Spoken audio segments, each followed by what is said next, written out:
সবাইকে শুভেচ্ছা, অভিনন্দন, ভালোবাসা। বিজেপিকে ভোট দেওয়ার কথা ভাবছো? বিজেপিকে ভোট দেওয়ার আগে কিছু হোক আর না হোক 10 বছরে বিজেপি কি কি করেছে সেই কথাগুলো একবার মনে করে নিও। হ্যাঁ, 10 বছরে ঠিক কি কি করেছে একবার ভাবো দেখি বিজেপি সরকার। আমি জানি আমাকে এখানে বলার মতো কিছু নেই, বা আমি যে বললে তোমরা শুনবে বা আমার কথা শুনে যে তোমরা বুঝতে পারবে তাও না। তোমরা সবাই জানো 10 বছর বিজেপি শাসিত দেশটা হয়েছে, তাই না?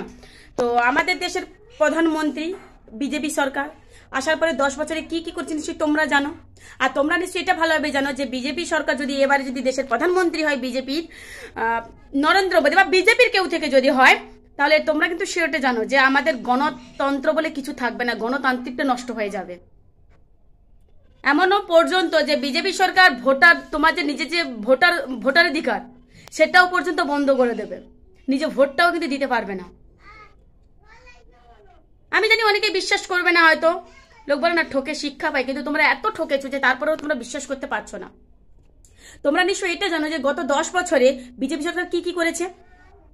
তোমরা নিশ্চয়ই জানো তেলের কাছ থেকে শুরু করে এখন কেরোসিন নিশ্চয়ই কারো বাড়িতে নেই। তোমরা নিশ্চয়ই জানো যে বিজেপি সরকার আসার আগে প্রত্যেকে কেরোসিন তেল ধরতে যেতে 30 টাকা ছিল বা 25 টাকা, 27 টাকা, 32 টাকা এরকম ছিল। এখন কি কেরোসিন তেলটা আছে? 70 টাকা 80 টাকা কেরোসিন তেল হয়ে গেছে। সরষের তেল কত তো তোমরা জানো। পেট্রোল, ডিজেল, তারপরে আলু, পেঁয়াজ, তোমাদের রান্নার যাবতীয় রান্নার যে দ্রব্যগুলো রয়েছে, হ্যাঁ, সেগুলো পর্যন্ত আগুন ছোঁয়া রেট। মনে আছে তো পেঁয়াজের রেটটা কি হয়ে গেছিল?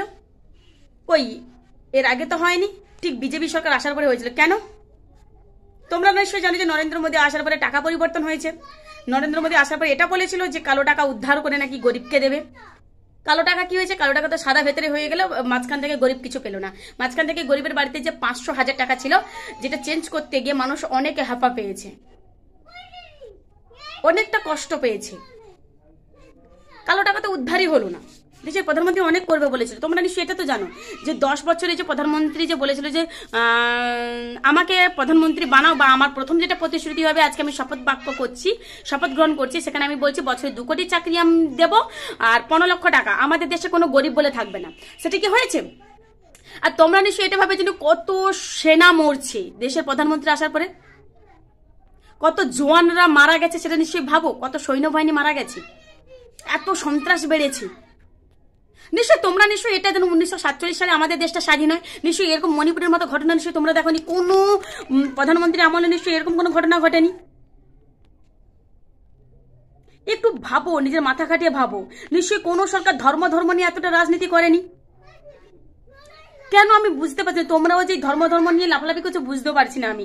এই যে আমাদের শুভেন্দু অধিকারী পর্যন্ত এমনও বলছে দেশটা নাকি রাম রাজ্য হবে, রামের দেশ হবে। তাহলে আমরা তো মনে করি যে আমরা হচ্ছে একটা জাতের মধ্যে পড়ে যাচ্ছি। মুসলিমরা যেমন আল্লাহ নিয়ে থাকে, তারা এদের একটাই ভগবান। আমাদের মনে হচ্ছে দেশের প্রধানমন্ত্রী মনে হচ্ছে সমস্ত হিন্দুদেরকে একটাই ভগবান ধরিয়ে দেবে, সেটা হচ্ছে রাম। এমনকি সীতাকেও বাদ দেওয়া হয়েছে।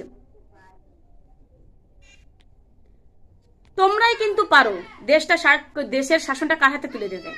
তোমরা পারলে সরকার ফেলতে পারো, তোমরা পারলে দেশটা সরকার তুলতে পারো, নতুন কারো হাতে দেশের শাসনটা দিতে পারো। আর তোমরা রাজ্য নিয়ে বলছো, আমি রিকোয়েস্ট করছি রাজ্য নিয়ে তো মাথামাতি করো না। রাজ্যেতে কোনোদিন কখনো বিজেপি সরকার আসবে না, এটা তো বলা তোমাদের কিছু নেই। কারণ আমি বারবার বলছি এটা রাজ্যের ভোট নয়, এটা দেশের ভোট। বারবার সমস্ত মানুষকে বলছি, আমার ফেসবুকে প্রচুর ফ্রেন্ড আছো তাদেরকেও বলছি যে এটা লোকসভা ভোট। আমি একটা ভিডিও পোস্ট করেছিলাম, সেখানে আমি বলেছিলাম যে এটা লোকসভা ভোট না বিধানসভা ভোট। অ্যাকচুয়ালি এটা কার দুর্নীতির বিরুদ্ধে ভোট? আমাকে কি কমেন্টস করনি?